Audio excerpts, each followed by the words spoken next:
Si Paulo Duterte ay ipinanganak sa Davao City at lumaki sa ilalim ng anino ng kanyang ama, ang dating Pangulo ng Pilipinas na si Rodrigo Duterte. Lumaki siya na puno ng mga pangarap at pag-asa, ngunit sa kanyang puso ay nag-aalab ang pagnanais na magsilbi sa bayan. Sa kanyang kabataan, nag-aral si Paulo sa mga prestihiyosong paaralan at universidad kung saan siya ay nahubog, hindi lamang sa akademya kundi pati na rin sa serbisyo publiko. Habang siya ay nagiging tanyag sa kanyang pamayanan, unti-unti ring lumalawak ang kanyang pangarap na makagawa ng pagbabago. Bilang isang batang leader, naging aktibo si Paulo sa politika, kaya't nagpa siyang tumakbo para sa mga posisyon sa lokal na pamahalaan.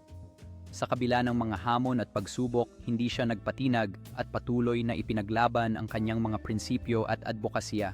Sa kanyang pagtakbo sa halalan, ipinakita ni Paulo ang kanyang dedication sa mga isyung panlipunan. Nakakuha siya ng puso ng maraming tao sa kanyang mga pangako para sa mas mabuting kinabukasan.